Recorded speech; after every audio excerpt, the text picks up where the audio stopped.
Friends చూడండి, వచ్చి చూడండి ఎల్లోగా ఉన్నదని చూస్తున్నారా? ఇక్కడ పౌడర్ ఉంది, ఇది ఒకటి చూస్తున్నారు కదా, ఇది వడగం అనమాట. చెన్నై రెసిపీ. మనం తాలింపు పోపులు పెట్టుకుంటాం కదా, ఎప్పుడెప్పుడు తాలింపు పోపులు పెట్టుకుంటున్నామో అందులో ఇవి నేను తయారు చేస్తున్నాయి. మీరు వేసుకుని పెట్టుకుంటే చాలా టేస్ట్గా ఉంటుంది. చేపల పులుసులోకి బాగుంటుంది, పప్పు తాలింపులోకి బాగుంటుంది. తాలింపులు ఎక్కడెక్కడ పెడితే వాటికి యూజ్ చేసుకోవచ్చు. ఇందులో కలిపినవి ఏంటంటే 2 కేజీలు ఉల్లిపాయలు కచ్చాబిచ్చాగా రుబ్బేసి పెట్టేశానండి, మిక్సీలోని వేసేసాను.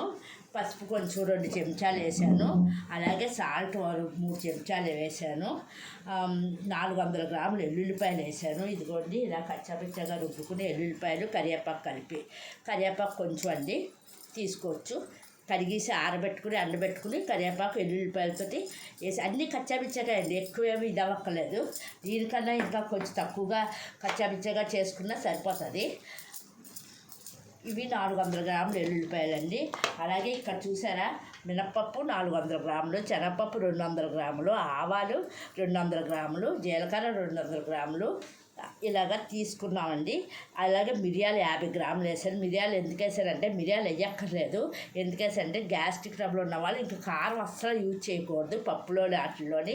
ఈ వడగం యొక్క తాలింపులో ఉన్న మిరియాల్లో పవరే మనకు సరిపోతుంది. గ్యాస్ట్రిక్ ఉన్న వాళ్ళు, మాకు కొంచెం ఇంట్లో గ్యాస్ట్రిక్ ఉంది కాబట్టి నేను మిరియాలు వేసుకున్నాను. మీరు వేయకపోయినా పర్వాలేదు. ఇంగువ ఒకటి చూడండి, ఇంగువ డబ్బా, ఈ డబ్బా అంతా వేసేసాను, ఇంగువ వేసేసాను. ఇంక ఇవే అండి నేను చెప్పినవి. ఈ సామాన్లు అన్నింటితో ఇదిగోండి వంటామదం, చిట్టామదం తెచ్చారు. ఇది వంటామదం.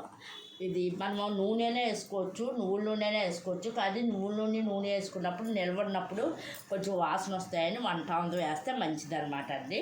వంటామదం అయితే నిలబడిన వాసన రాదు. ఇప్పుడు ఇవన్నీ కలిపేసాను కదండి, ఉల్లిపాయ, ఎల్లుల్లిపాయ, కరివేపాకు మొత్తం కలిపేసాను. వీటిలోని ఇంకా ఆవాలు, జీలకర్ర, మెంతులు 40 గ్రాములు వేసుకున్నా అండి. మెంతులు కూడా ఇవన్నీ మిక్సీ కొట్టక్కర్లేదు. ఓన్లీ మినప్పప్పు, కొంచెం మిరియాలు చెప్పాను కదండి, ఒక 50 గ్రాములు మిరియాలు, 400 గ్రాములు మినప్పప్పు, 200 గ్రాములు శనగపప్పే మిక్సీ కొట్టాను. మిగతా అన్నీ పొడిగానే ఉంచారు. కావాలంటే దగ్గర నుంచి చూడండి, ఇవన్నీ కనిపిస్తున్నాయి. మిగతా అన్నీ పొడిగానే ఉంటాయి. ఆ మినప్పప్పు అవి కూడా కచ్చాబిచ్చాగా కొడితే సరిపోతాయి. ఇవన్నీ పొడిగా, జీలకర్ర అన్నీ పొడిగా, ఏం మిక్సీ కొట్టలేదు. ఇప్పుడు ఈ రుబ్బిన ఐటమ్స్లోని ఇవి కలిపేసుకుందాము.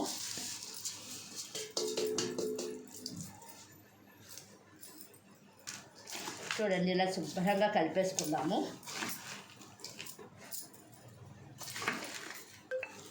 ఇలా బాగా కలుపుకున్నాం కదండి. మొత్తం టోటలు ఒక 10 నిమిషాలు కలుపుకోవాలి. ఇంకా కొంచెం ఉన్నది చూస్తున్నారు కదా, అలా మొత్తం ఒక 10 నిమిషాలు బాగా కలపాలన్నమాట.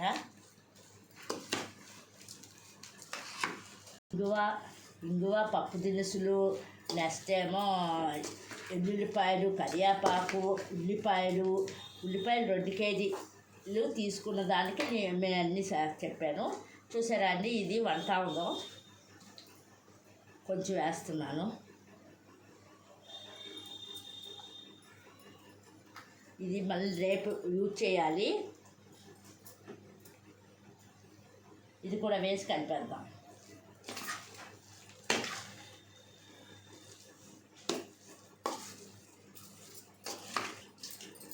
చేతితో గట్టిగా కలపాలండి.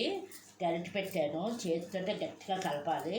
కలిపేసి పెట్టాలి. కొంచెం ఎక్కువ నలిగింది కదా ఉల్లిపాయ అని గరిటె పెట్టాను, కానీ చేతితో బాగా కలుపుకుంటే చాలా బాగుంటుంది అన్నమాట.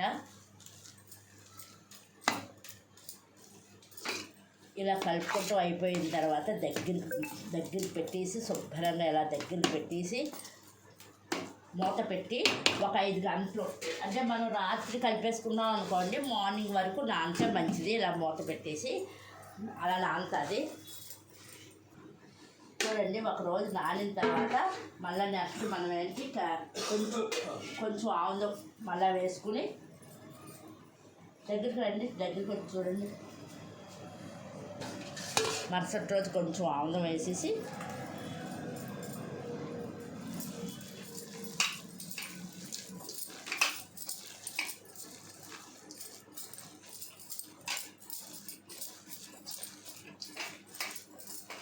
చాలా పప్పు చాలా టేస్ట్గా ఉంటుందండి. ఇలా మీరు కూడా తయారు చేసుకోండి. చూడండి ఇలాగా ఉండలు చేసుకుని, కొంచెం చిన్న ఉండలు చేసుకుంటే బాగా ఎండుతాయి కదా. చూడండి ఇలా ఉండలు చేసుకుని, అంటే ఇలా చేసుకుంటే కొంచెం తడుండగా అయితే ఇలాగ వస్తాయి. మరి బాగా ఎండిన తర్వాత ఒకరోజు ఎండలో ఎండబెట్టిన తర్వాత చేసుకోవచ్చు.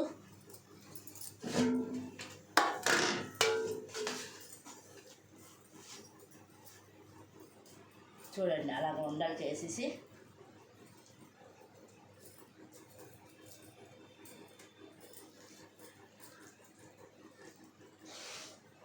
చూసారు కదండి. వడగం ఎలాగా తయారు చేసుకోవచ్చు, రౌండ్గా అయినా తయారు చేసుకోవచ్చు.